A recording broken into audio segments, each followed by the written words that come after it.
Bonjour à tous, j'espère que vous allez bien. Bienvenue dans ce nouvel épisode de Day Trading Roadmap. Comme tous les matins, on fait un point sur les niveaux, sur les indices DAX, Nasdaq et Dow Jones et un petit peu les plans.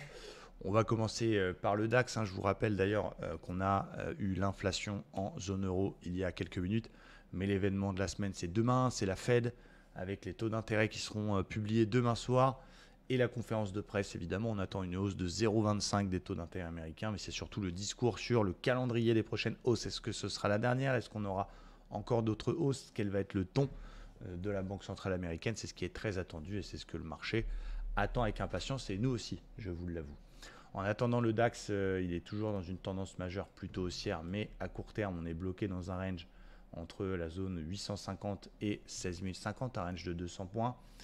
On a tenté ce matin de casser le range par le haut, mais il a échoué sur le haut du range. Vous voyez, il est très bien défini ici. On le voit bien, on est en 4 heures. Zone 850, bas de range. Zone 16050, haut de range. Et il y a eu une belle petite fausse cassure qui était assez difficile à catcher pour nous. Ça faisait partie des scénarios de travailler cette fausse cassure, mais ça a été quand même assez violent, assez rapide. On sera acheteur si jamais finalement on pète le pair par le haut pour aller chercher les plus hauts historiques, 16 300 points. Là, on est en 15 minutes. Pas envie d'attraper ici, on est en plein milieu du range.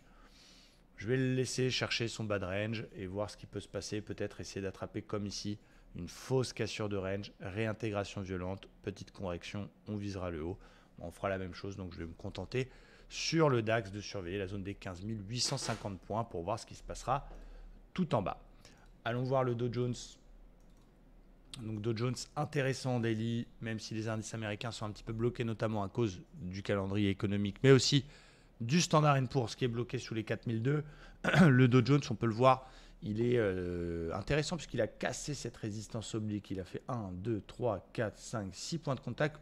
Il l'a cassé et il semble vouloir se réappuyer sur ce pullback. Donc on fera attention à cette zone. Mon plan, ça va être quoi? Pour l'instant, on a fait une fake cassure de la zone de résistance des 34 270 qui sont les deux plus hauts précédents et les deux plus hauts du mois d'avril. On a fait un nouveau plus haut hier, quand même intéressant, mais tout de suite on est revenu sous cette résistance. On a une petite zone de FVG, petite accélération, on est revenu presque parfaitement la toucher, ça repart à la baisse.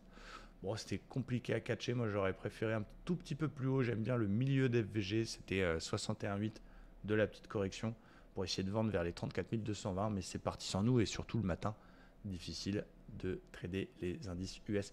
Je vais surveiller une zone. J'ai une double zone d'intérêt. On a à la fois la polarité à 880 et on a aussi une petite zone ici en vert qui est sympa vers les 950. Donc cet après-midi, on va voir ce qui va se passer sur les 950 puisque ça converge avec le pullback potentiel sur la résistance oblique daily cassée.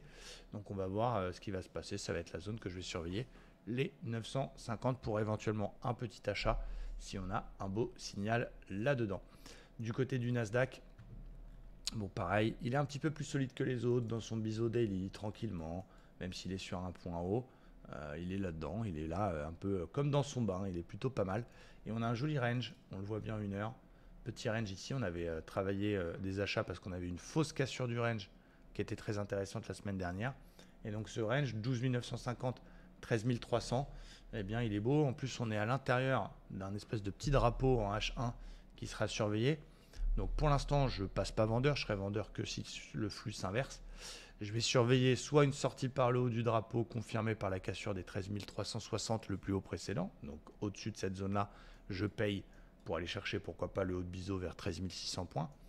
Un peu plus dangereux, ça va être en intraday cet après-midi. Ça va être de surveiller le bas de drapeau et la zone support qui a été support 2 fois vers les 270 que je vais surveiller également sur le Nasdaq pour un éventuel achat. Voilà pour mes plans sur les indices. On a posé les ingrédients. Maintenant, on n'a plus qu'à attendre que la mayonnaise se prenne ou pas. En tout cas, ce sont des scénarios.